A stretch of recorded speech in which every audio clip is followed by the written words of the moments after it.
రెండింటి మధ్యన జరిగినటువంటి ఎన్నికలాగా ఉంది తప్ప పార్టీల మధ్య మరి కష్టపడే వాళ్ళే ఓటు అడిగినోడే లేడు బీజేపీ తరఫున, గ్రౌండ్ లో ఓటు అడిగినోడే లేడు పార్టీ తరఫున. విధానాలు, సిద్ధాంతాలు, ఐడియాలజీ ఇవేవి కాకుండా రెండు గ్రూపుల మధ్య జరిగిన ఎన్నిక అనేది బీజేపీ చేస్తున్న నిర్వచనం, అంతేనా?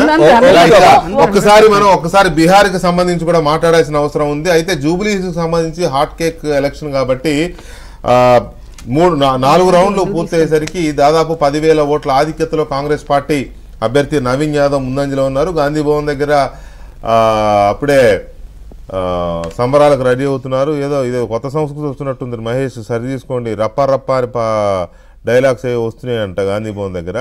అది మంచిది కాదు. కొంచెం మీ వాళ్ళకి చెప్పగలిగితే I will be happy, people will be happy of Telangana, people of Telangana. Right, anyway ఇక మనం బీహార్ ఒకసారి చూద్దాము. This is very condemnable. ఆ రప్పా రప్పా అనే దాన్ని మార్చుకోకపోతే వైఎస్ఆర్ కాంగ్రెస్ పార్టీ లాగా అయిపోతుంది. వైఎస్ఆర్ కాంగ్రెస్ పార్టీ లాగా అయిపోతే ఇమీడియట్ గా గాంధీ భవన్ దగ్గర అది ఎవరైనా అధ్యక్షుడు, ఎందుకంటే వాళ్ళిద్దరు ఫోటోలే ఉన్నాయి కాబట్టి తగ్గేదేలే.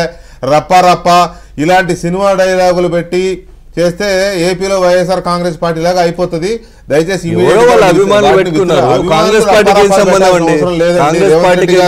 రేవంత్ రెడ్డి గారి డైలాగ్స్ చాలా ఉన్నాయి చెప్పాలంటే, అవి పెట్టుకోవచ్చు. రప్పరప్పలు పెట్టాల్సిన పుష్పాలు ఎర్రచంద్రం స్మగ్లర్లు కాదు కదా మీ వాళ్ళు. వాళ్ళు ఎర్రచంద్రం స్మగ్లర్లు ఏం కాదు కదా ఆ రప్పరప్పలు పెట్టడానికి. No, it should be remove. మేము రూలింగ్ లో అయిపోతారు రేవంత్ రెడ్డి గారు అండ్ మహేష్ గౌడ్ గారికి చెప్తున్నా నేను. దయచేసి వాటిని మార్పిస్తే మంచిదేమో చూసుకోండి. రైట్, ఒక చిన్న బ్రేక్ తర్వాత బీహార్ ఎలక్షన్ కి వెళ్దాం ప్లీజ్.